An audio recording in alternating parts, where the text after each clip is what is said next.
Сайн байцгаана уу эрхэм хүндэт үзэгчдээ намайг Гамбатын баасан сүрэнгээдэг та бүхэнд дэлхийн төвд 7 хоногийн онцлог мэдээ нэвтрүүлгийг хүргэж байна. Бид өдөр бүрөө хөрс зэрэгэлдэх Бурайд, Ирхүү, Чита, Якут, Халвиг болон Хятадд болж буй онцлог үйл явдлуудыг мэдээлдэг билээ. Харин 7 хоногийн төгсгөлд хамгийн шилдэгүүдийг нь төвөрлөн нэгтгэж таймлан хүргэдэг уламжлалтай. Ингээд өнгөрсөн 7 хоногийн онцлог мэдээнүүдийг хүлээн авна. Эхэлцгээе.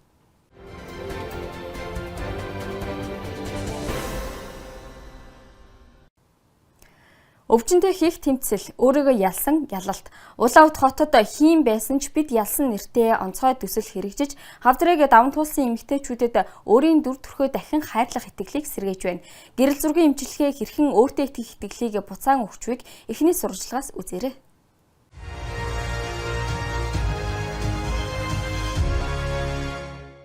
Валентина Федорова 2022 онд хорт хавдраар өвчилжээ. Аимшигт он шиг тэрээр урьдчилан сэргийлэх үзлэгт хамрагдах үеэрээ мэдсэн байна.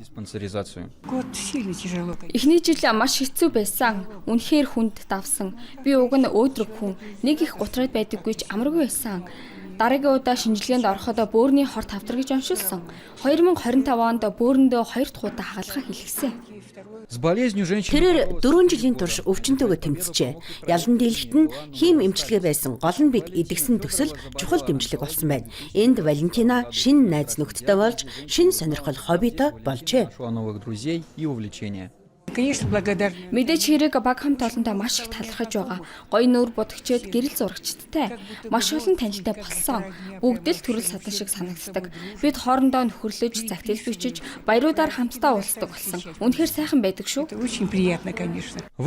Энэ жил тус төсөлд 15 хүн оролцож байна. Тэд гэрэл зургийн эмчилгээний аргаар сэтгэл зүйн дэмжлэг авчээ. Гэрэл зургийн эмчилгээ бол сэтгэл зүйн дэмжлэг үзүүлэх арга. Энэ нь өвчтнүүдэд өөрийгөө шинэ өнцгөөс харахад тусалдаг юм. Яагаад бид үүнийг ашигладаг вэ гэвэл эмэгтэйчүүдийн хувьд өвчин болон эмчилгээ нь гадаад дүрхт нь хүчтэй нөлөөлдөг юм. Үс, сормоос, хөмсөг унах үед толинд өөрийгөө харах хэцүү болдог. Харин гэрэл зураг тэдэнд өөрийгөө өвчтөн бус хүчрэхэг үзэсгэлэнтэй эмэгтэй шүү гэж харахад тусалдаг юм. Манай төсөл бол хорт хавдартай тулгарсан хүмүүсээ цуглаж түүхээ хуваалцаж бие биедээ урам зориг өгдөг орон зай.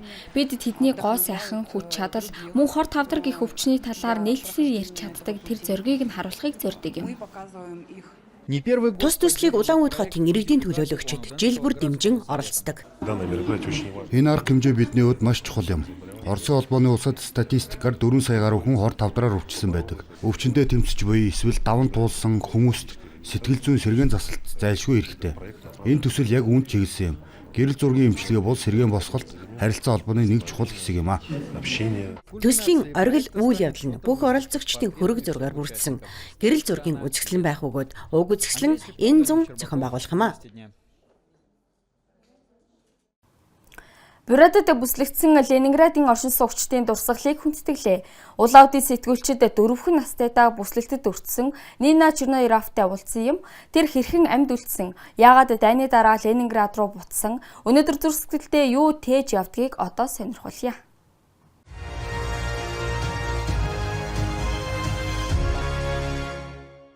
1944 оны 1-р сарын 27 Ленинградын бүслэлт эцэслэн туслагдсан өдөр. Ленинград хот болон түүний оршин суугчид 872 өдөр үргэлжилсэн бүслэлтийг тэсвэрлэн давжээ. Энэ нь Ленинградын хүн бүрийн хувьд хувийн эмгэнэл болсон билээ.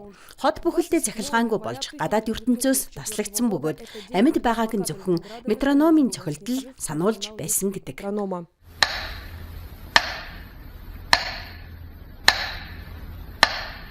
Бүслэлтийг туулсан хүмүүсээс өнөө үед цөөхөн хідэн л амьд үлдсэн ч тэдний дурсамж өнөөхөр амьдарсаар байна. Цэргийн алдрын өдөрт ам өргөдөгсдийг хүндэтгэн дурсаж мөн өөрсдийн түүх дурсамжаа хуваалцгаар ирсэн хүмүүсийг хүндэтгэлтэйгээр угтан авчээ. Нина Черноярова бол бүслэгдсэн Ленинградын хүүхэд. Хот бүслэгдэх үед тэрээр дөнгөж 4 настай байжээ. Тэрний хэлснээр тэр үеийн үйл явдлуудыг хэсэг хэсгээр л санаж үлдсэн байна. Тэрээр бүслэлт эхэлсний дараа Ленинградаас хэрхэн гарч явснаа ийхүү дурсан ярьлаа. Сайн дурахын айл бүрээр явж хүмүүсийг цуглуулж байсан. Манай өрөөнд ч орж ирсэн. Ээж маань туйлдаа хүртэл турж ицсэн хөдөлж чадахгүй хэвтэж байсан. Ярьж байгааг ойлгож ярьж чадна, харин хөдөлж чадахгүй. Тэд ирээд бид бүгдийг нь авч явъя гэхэд ээж үгүй нэгийг нь л аваач. Ядаж нэг нь амьд үлдэж магадгүй гэж хэлсэн. После войны Нина Дайны дараа Нина Чернаярова дахин Ленинград буцаж хүүхэд насныхаа үлдсэн хугацааг тэнд өнгөрүүлжээ. Хожим нь тэр Сибирь рүү нүүссэн байна. переехала в Сибирь. Би одоо ч Ленинградад байгаа юм шиг амьдардаг. Сэтгэл минь үргэлж тэнд байдаг. Дайны дараа пионерын ордонд суралцж байсан үе бол миний хамгийн сайхан хүүхэд нас. Тэнд дугуйланд явж хаасаагүй явдаг байсан. Үнэхээр сонирхолтой гоё байсан. Тэр дурсамж одоо ч миний дотор амьд байдаг. Блокадница Тэрээр эрхүү хотод сурч байхдаа хүртэл Ленинград охин гэсэн хож авсан тухайга хуваалцсан. Баатар хот болон түүний оршин суугчид улсын түүхэнд гүн ул мөрөө үлдээсэн билээ. страны. Ленинградчууд шиг амьдарч тэмцэнэ гэдэг бол Орос хүний ёсоор тэмцэнэ гэсэн үг. Сейчас у Нины Черновой Өнөөдөр Нина Чернароваг охин ачзээ 7 жижигтэй ачтай гээд өнөр бүлтэй нэгэн. Тэр Ахмад ажтын хөдөлгөөнд идэвхтэй оролцож их оронж хүмүүжил олгох ажил хийсээр байна. Гэвч бүслэгдсэн Ленинград тэрний сэтгэлд төдийгүй сая хүмүүсийн дурсамжид үрд мөнх хадгалагдан үлджээ. середина земли, Бурятия. Эрхүүд болсон Робосип фестивалд хэдэн зуун авиаслаг хүүхдүүд цугларлаа. Тэд өнөөдөр л гэхэд томоохон компаниудын бодит үйлдвэрлэлийн асуудлыг шийдэж байна. Ирээдүйг өөрчлөх ямар роботууд бүтээгдэж, насанд хүрэгчдэд хүүхдийн санаачлага яагаад хэрэгтэй вэ гэдгийг дараагийн сурвалжлагаас мэдэж авна уу?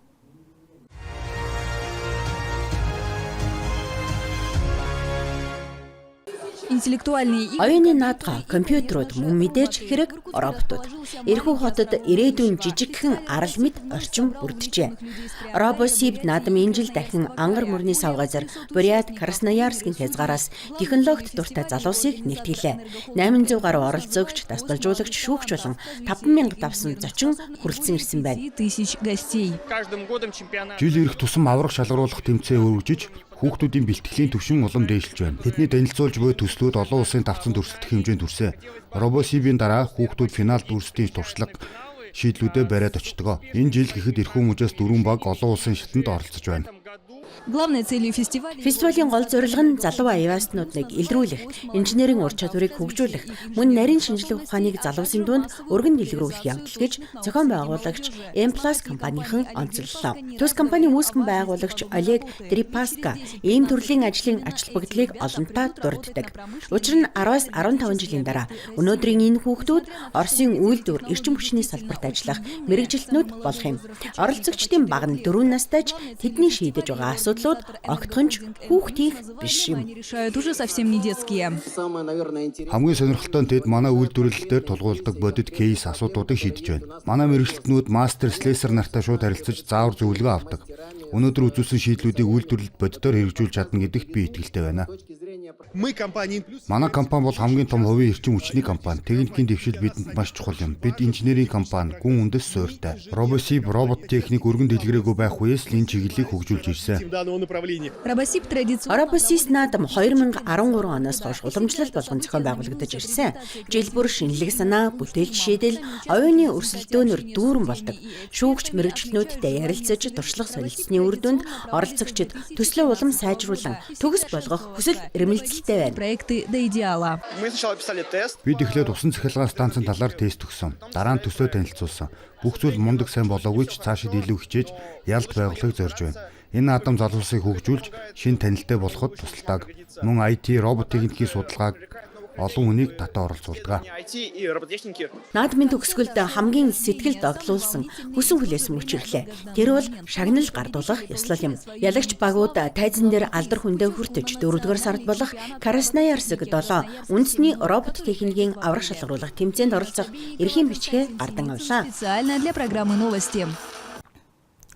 Читад Хятад Оросын хамтарсан Каю уран бүтээлийн төв амжилттай ажиллаж байна. Хятадын оюутнууд Оросын академик зургийн урлаг Ленинград юурт суралцж, харин өвөр байгалийн залуус тэднэр уран бүчлэг заалгаж байна. Нэг танхим дээр хоёр соёлын гүүр хэрхэн босч байгааг дараагийн сурвалжлагаас үзнэ.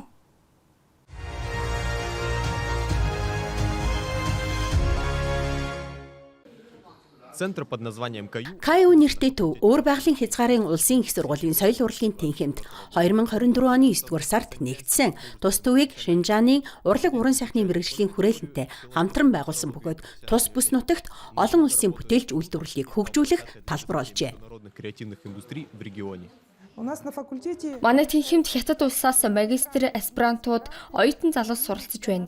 Тэд их орондоо хөвчлэн дүрслэх урлаг уран сайхны чиглэлийн багш нар байдаг. Маш өндөр боловсралтай, найрсаг, аюустай залуус. Манай сургуульд тэд Оросын академик урлагийг эзэмшиж, нутагтаа очиод заах зорилготой суралцж байна. преподавать у себя на родине. Среди студентов Төвийн оюутнуудын дунд Оросын нэр хүндтэй их сургуулиудыг төгссөн хүмүүс ч бий. Тэд өөр байгалийн хязгаарын их сургуульд суралцгаа үргэлжлүүлж, уран бүтээлийг шинжлэх ухааны судалгаатай хослолж байна. Я закончили Би Москва хотын улсын их сургуулийг төгссөн. Одоо энэ сургуульд сурч байна. Миний дуртай хичээл бол гүн ухаан бас зураг зурах. студенты изучают Өөр байгалийн хязгаарын их сургуульд оюутнууд зөвхөн онол, гүн ухаан, соёл судлал, орчин үеийн урлагийн мэргэжлийн ёс зүгс судлаа зогсохгүй, практик дээр их ажилдаг. Урлангуудад уран зураг, зураглал хийж, шавраар баримл бүтээж, дараа нь бүтээлээ муфел зууханд шатаадаг. работы в муфельной печи. Это моя, Энэ миний панда. Би өөрөө хийсэн юм. я ее делала сама.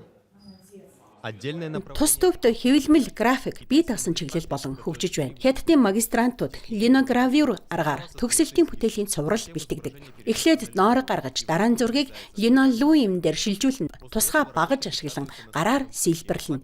Энийний дараа эртний хэвлэлийн машинаар дарж нэг дор хэд хэдэн хувь хэвлэж авдаг. Сэдв нь Хятадын байгаль, дэлхийн алдарт архитектур зэрэг олон янз байдаг. архитектурных объектов.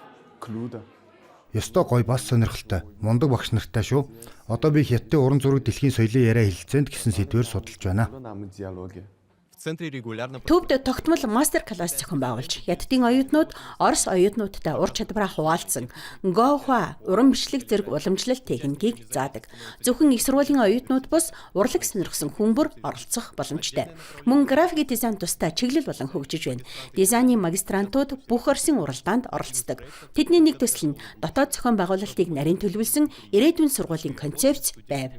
Энэхүү ажлаараа оюутнууд улсын хэмжээний уралдаанаас шагнал хүртжээ. Мөн хичээлийн даалгаврын хүрээнд өөр байгалийн хязгаарын бэлэг дурсгалын бүтээгдэхүүний цуврал загвар гаргаж, орчин үеийн дизайн болон нутгийн уламжлалт дүр төрхийг хослуулж байна. 2 дугаар сарын 2-нд өөр байгалийн хязгаарын их сургуулийн төв байранд КАЮ төвийн Орос Хятад уран бүтээлчдийн хамтарсан бүтээлийн үзэсгэлэн нэгдсэн. Үзэсгэлэн 2 дугаар сар дуустал Александра Заводская гудамжны 30 дугаарт үргэлжилнэ. по адресу Александра Заводская, 30. Антон Долгов, Кирилл Корнев, РТК Забайкалье. Сургуулийн хоолны газрын шинэ ажилтан хизээж хоцордоггүй, тавг унагдаггүй. Якутск хотод Белабот нэртэй робот зөөгч ажилд орж, хоол зөөж, инээмсэглэж, бүр мяу гэдэг нь энэхүү ухаалаг туслагч сургуулийн амьдралыг хэрхэн өөрчилж, өөр ямар технологи анги танхимд нэвтэрч байгааг хамтдаа харцгаая.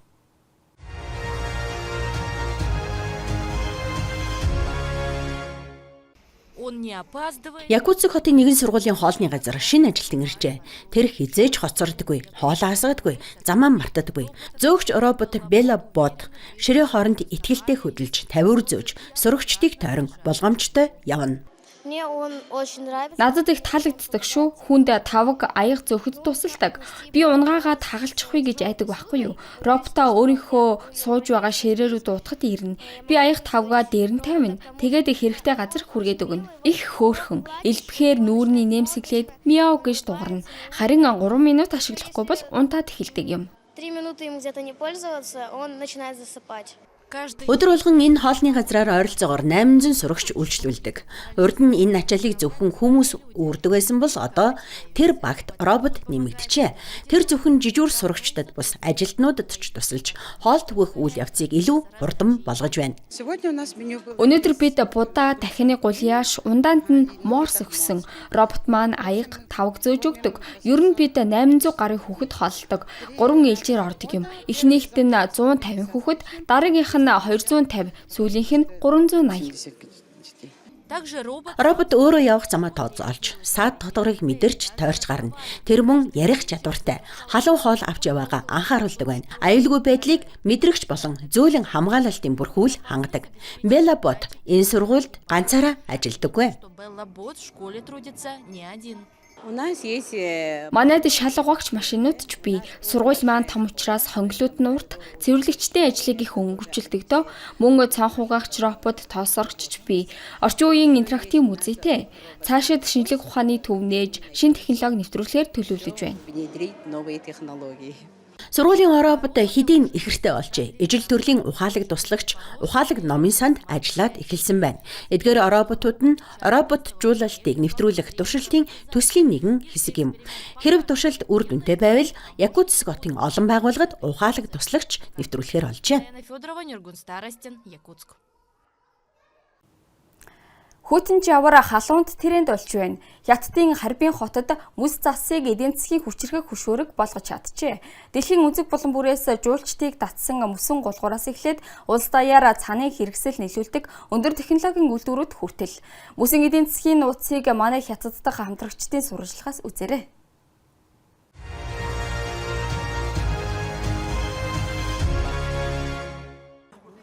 Гучиг хэмээ хүйтэн жаварч урт дараалд зогсон хүмүүсийн ирж хүчийг мохож чадсангүй. Бүгдийг хагас километр урт мөсөн гулсуураар гулахыг хүсэж байна.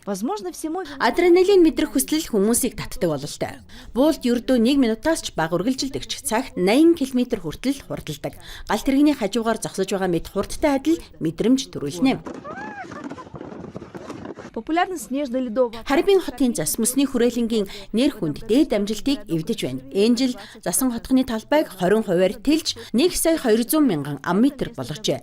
Энд зөвхөн мөсөн баримлын үзэсгэлэн бус жуулчдад өвлийн зугаа цэнгэлийг бүрэн мэдрэх боломжтой жинхэнэ үлгэрийн орон бий болсон байна. Мөсөн сэдэвт дисконоос эхлээд галзуу 8 альж, сноу тюбинг зэрэг сонирхол татам тоглоомууд хүртэл олон төрлийн талбай ажиллаж байна. Он гарснаас хойш визгүйгээр өвлийн Харбин дээрх гадаадын жуулчдын тоо тогтмол өсөж, ялангуяа хөрш Оросоос ирэх жуулчид нэмэгдэжээ. Бид Владивостокоос амархаар Хятад ирлээ. Гулсуур дээр гулгалаа. Томд нь амжаагүй ч жижиг дээр гулгаад сэтгэл үнэхээр хангалуун байна. Сурталчилгаанаас харсан шигээ үнэхээр гоё байна. Шинэ оны минь Харбины мөс засны ертөнц хотын нүүр царай болдог бол тэрний хөгжил цэцэглэлтийн үндэс нь мөс засны аж үйлдвэр юм. Өвлийн нөөцийг эдийн засгийн бодит өсөлт болгож чаджээ.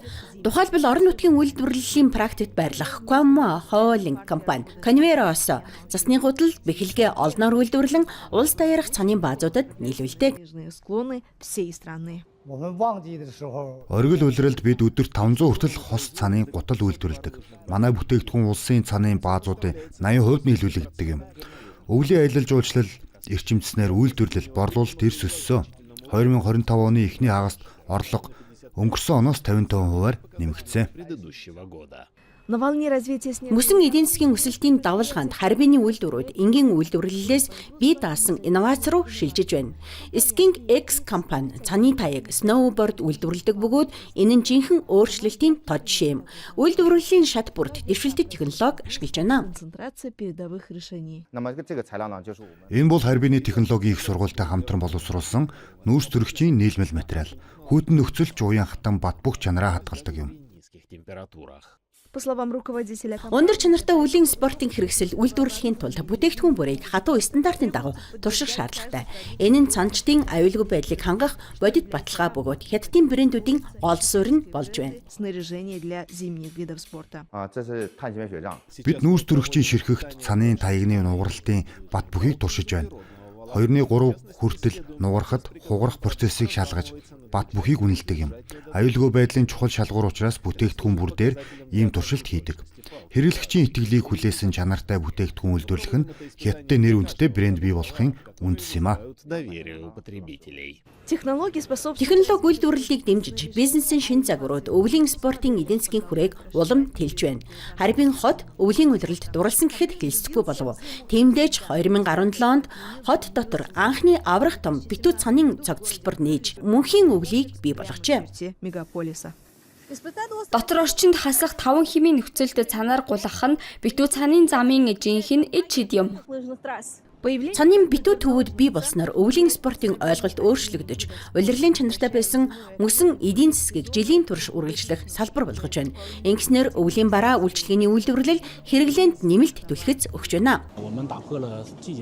Бид улирлын хязгаарлалтыг давж жилийн турш цанаар гулгах боломжийг бүрдүүлсэн. Энэ том төхөөрөмжийн хэрэглээг нэмэгдүүлж, сургалт, тэмцээнийг хөгжүүлж, харбын нэг өвлийн спортын нийслэл болгоход хувь нэмрээ оруулж байна. Харбин болон Хэйлунцэн мужийн мөсөн эдийн засгийн амжилт зөвхөн цаг уурын давуу талд бус нарийн төлөвлөсөн бизнесийн бодлого, зах зээлийн үр ашигтай ажиллагаанд тулгуурладаг. Өмнөд Хятадын дулаан бүсүүдэд ч хүмүүсийн өвлийн зугаа цэнгэлийн эрэлт нэмэгдснээр Гуанчжоу, Шинжэн зэрэг хотууд өндөр технологийн битүү мөсөн засан зохицолбор байгуулж Хятадыг ийм төрлийн байгууламжийн зураг төсөл бүтээн байгуулалтад дэлхийд тэргүүлэх байр сууринд хүргээд байна.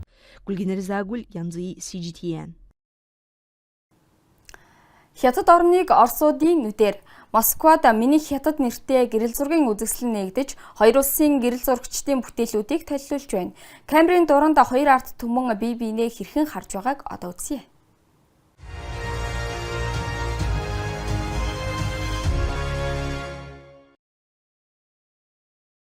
Елизавета Кирина анх удаа оролцож байгаа ч гэрэл зургийн уралдааны ялагчдын нэг болж чаджээ. Тэр мэрэгжлийн гэрэл зурагчин бөгөөд сүүлийн 15 жилийн турш Шанхай хотод амьдарч байна. Уралдаанд Юнан мужид болсон шоу тоглолтын үеэр авсан зургаа илгээжээ. Тэрхүү зурагт нутгийн иргэд цус түүж буй агшин буусан байна. Тэр зургийг авахын тулд Елизавета далайн түвшнээс 3800 метрийн өндөрт ажиллажээ. Тайзан байгалийн жинхэнэ орчинд бодит чимэглэлтэйгээр тавигдсан нь найруулагчийн гол шийдэл байсан.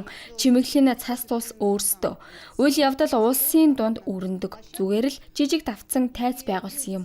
Шоунд тухайн бүс нутгийн угсаатны соёл ёс заншилд зориулсан. Оролцогчид нь бүгд нутгийн тосгоны хүмүүс юм а. Хятадыг өөр өнцгөөс харуулсан бас нэгэн бүтээл Москвагаас ирсэн байна. Ирина Овчинникова зураг авахын тулд тусгай хувцас урлаж модель хүртэл хайжээ. Зургаа Пушкинская талбайд Хятадын шинэ жилийг тэмдэглэх үеэр авсан байна. Тэрээр энэ зураг дээрх Баатар бүсгүйг баярлсан хүмүүс бараг дурсгалын зүйл шиг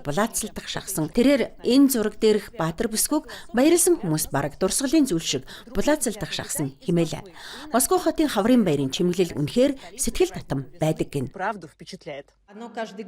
Жил бүр шин, жил бүр тод өнгөлөг байдаг. Москва хотод яг ийм уур амьсгал дутагдж байсан. Би одоогоор Хятадд очиж амжаагүй ч Хятадтай маш ойр мэдрэмжтэй шүү. Тиймээс заавал очино гэж найдаж байна. Эдгээр бүтээлүүд Хятадын соёл, Москвагийн өдөр тутмын амьдралын нэг хэсэг болж байгааг харуулна. Үзэсгэлэнт орчин үеийн технологи, ногоон санаачлаг, эртний уламжлал зэрэг өнөөгийн Хятадын дүр төрх гэрэл зурагчдын дуранд буужээ. Мэргэжлийн шүүгчид бараг 1000 орчим бүтээлээс шалгаруулалт хийж эцсийн шатанд Хятадын 11 хот мөн 6 өөр улсын уран бүтээлчийг үлдээжээ. Манайд байгаль, архитектур, хятад хүмүүс, зан заншил, баяр ёслол, мөн хятад бидний хажууд гэсэн номинацууд бий. Ер нь хятадын соёл дэлхийд даяар идэвхтэй түгэнд дэлгэрч байна.